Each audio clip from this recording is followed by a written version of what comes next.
டெல்லியில் இதுவரை இல்லாத வகையில் வரலாறு காணாத அளவிற்கு தண்ணீர் பற்றாக்குறை என்பது அதிகரித்து வருகிறது. இதனால் பல்வேறு நடவடிக்கைகள் தண்ணீர் சிக்கனத்தை வலியுறுத்தி பல நடவடிக்கைகள் மேற்கொள்ளப்பட்டு வருகின்றன. அதன் அடிப்படையில் குடிதண்ணீரை வீணடித்தால் ரூபாய் 2000 அபராதம் என டெல்லி அரசு அதிரடியாக உத்தரவிட்டிருக்கிறார்கள். அதை கண்காணிக்கவும் நடவடிக்கைகள் மேற்கொள்ளப்பட்டு வருகின்றன.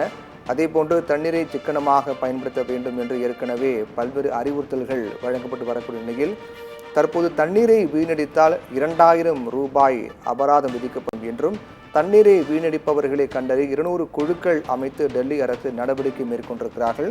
200 குழுக்கள் அமைக்கப்பட்டிருக்கிறது. இந்த 200 குழுக்களும் டெல்லியில் பல்வேறு பகுதிகளில் சென்று கண்காணிப்பு பணி மேற்கொள்வார்கள் என்றும் அந்த கண்காணிப்பு பணியின் போது யாரும் தண்ணீர் வீணடித்தால் அவர்களுக்கு 2000 ரூபாய் அபராதம் விதிக்கப்படும் என்றும் தெரிவிக்கப்பட்டு அதை கண்காணிக்க 200 குழுக்களை டெல்லி அரசு நியமித்திருக்கிறார்கள். அவர்கள் தங்களுடைய பணியை மேற்கொள்வார்கள் என்று கண்காணிப்பு பணி மேற்கொள்வார்கள் என்றும் தெரிவிக்கப்பட்டிருக்கிறது.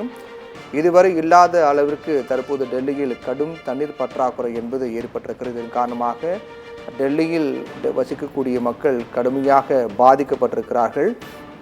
அதே போன்று தண்ணீர் பிரச்சனையை சமாளிப்பதற்காக அரசு பல்வேறு நடவடிக்கைகளை மேற்கொண்டு வருகின்றன.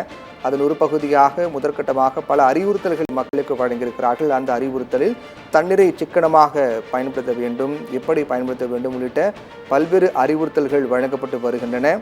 மேலும் இந்த பிரச்சனையை சரி செய்வதற்காக அரசு நடவடிக்கை மேற்கொள்ளப்பட்டு வருவதாகவும் சரியாகும் வரை மக்கள் ஒத்துழைப்பு அளிக்க வேண்டும் என்றும் அரசு வழங்கக்கூடிய நெறிமுறைகளை பின்பற்ற வேண்டும் என்றும் தெரிவிக்கப்பட்டிருக்கிறது. தண்ணீரை யாரும் வீணடிக்க வேண்டாம் என்றும் வீணடிக்காமல் சிக்கனமாக பயன்படுத்த வேண்டும் என்றும் தெரிவிக்கப்பட்டிருக்கிறது.